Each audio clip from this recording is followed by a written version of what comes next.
So we either have knee pain, hip pain, ankle pain, and some sort of nagging issue that's going on, or we're looking to increase our performance in the gym, getting better results. There's some very big fundamentals that we need to be working on, and I don't think it gets enough attention going on right now, and that is actually working on the athletic range of motion.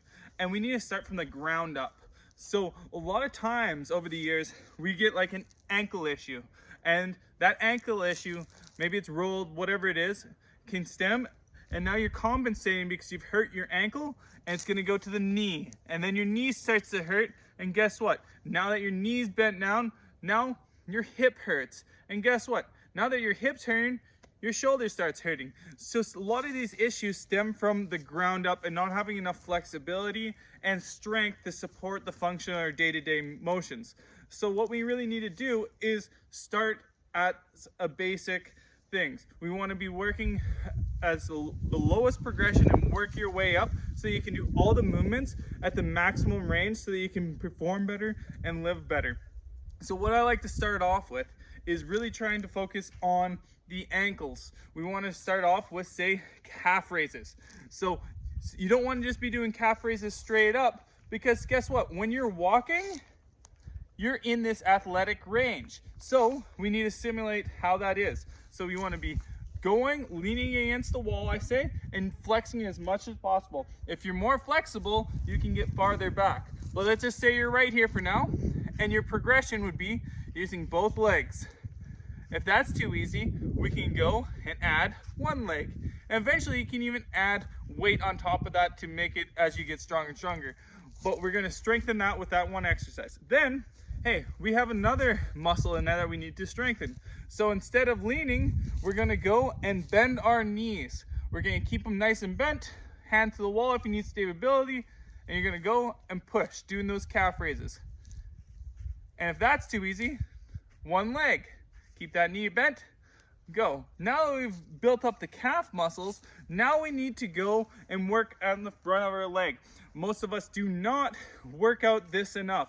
So what I like to do, start off, some people that have really bad knee issues, ankle, hips, will have not very much flexibility in this range. So we're gonna go and lift down. So some tib raises.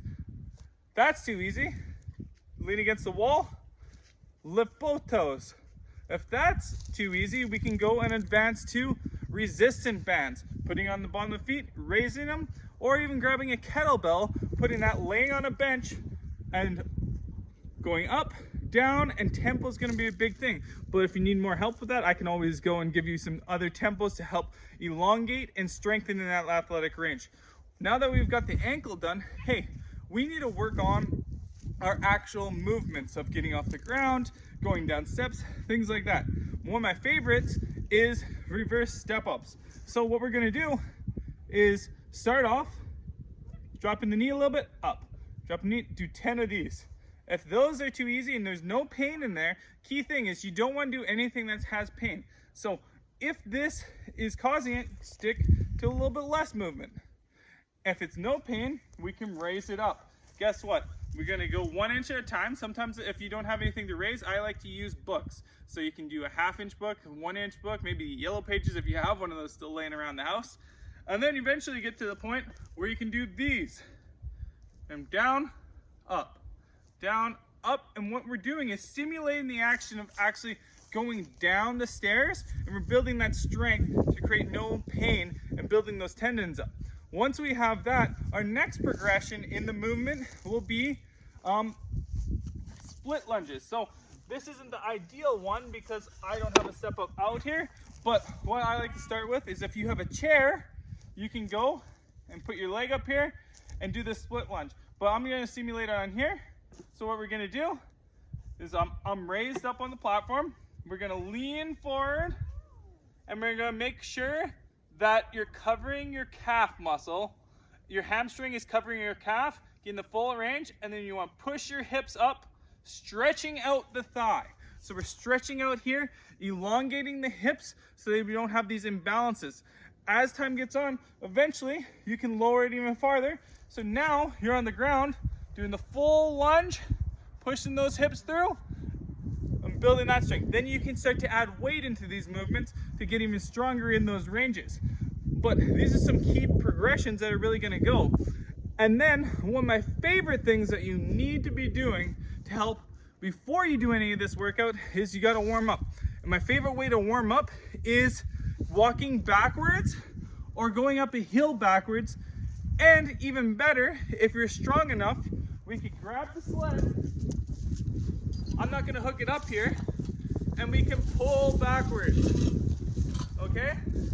That's gonna build this the motion that we're not used to. All the time we're going and walking forward, but guess what? We never strengthen going backwards. So we need to create as much balance to our workouts. So we want to work on building that up so we don't have a balance, because what happens is, say, like we just do calf raises.